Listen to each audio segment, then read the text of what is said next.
السلام عليكم ورحمة الله تعالى وبركاته. أهلا ومرحبا بكم أصدقاء البرية في كل مكان في فيديو جديد على القناة.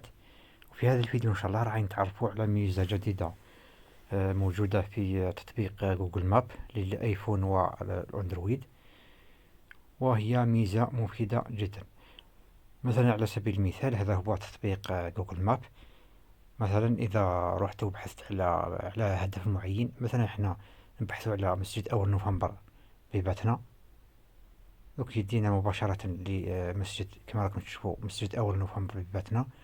وفي الهدف راه محطوط بالون هكذا أحمر، كما راكم تشوفوا هذا هو البالون الأحمر في وسط الشاشة على الهدف اللي بحثنا عليه اللي هو مسجد أول نوفمبر. مثلا كبرنا الشاشة ومثلا بدينا نبعدوا على الهدف كما راكم تشوفوا. كي نبداو نبعدوا على الهدف يظهر لنا واحد البالون واحد آخر أحمر وعليه دائرة بيضاء، ويتحرك كما راكم تشوفوا، يتحرك على يمين الشاشة. كل ما بعدنا راه يتحرك ويعطينا واحد السهم الاتجاه اليمين. هذا يعطينا اتجاه نتاع الهدف اللي بحثنا عليه واللي هو مسجد أول نوفمبر. كي نضغطوا عليه كما راكم تشوفوا، نضغطوا عليه يدينا مباشرة لنفس الهدف باش ما نضيعوش في الخريطة. وإذا رجعنا على الهدف لجهة اليسار كما راكم تشوفوا، راه يعطينا ثاني الهدف هذا يعطينا نفس البالون واتجاه نتاعو جهة اليسار. يعني هذا يختلف بحسب اللغة.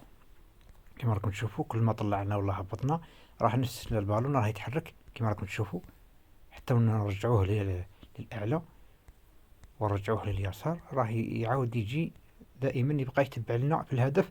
وفي أي وقت ضغطنا عليه راح يعطينا يرجعنا مباشرة لنفس الهدف. هذا باش اللي راح يبحث على حاجة ما يضيعلوش الهدف الأول. يعني مثلا أنت بحثت على فندق ولا هدف معين في مدينة معينة، ومن بعد بغيت تستكشف المحيط نتاع هذاك الهدف، ما يضيعلكش الهدف الرئيسي. أتمنى أن الفكرة وصلت والفكرة واضحة. وما تنساوش الإعجاب للفيديو، وما تنساوش الاشتراك في القناة وتفعيل زر الجرس باش يوصلكم أي جديد نتاعنا. وإلى فيديوهات أخرى إن شاء الله. السلام عليكم ورحمة الله تعالى وبركاته.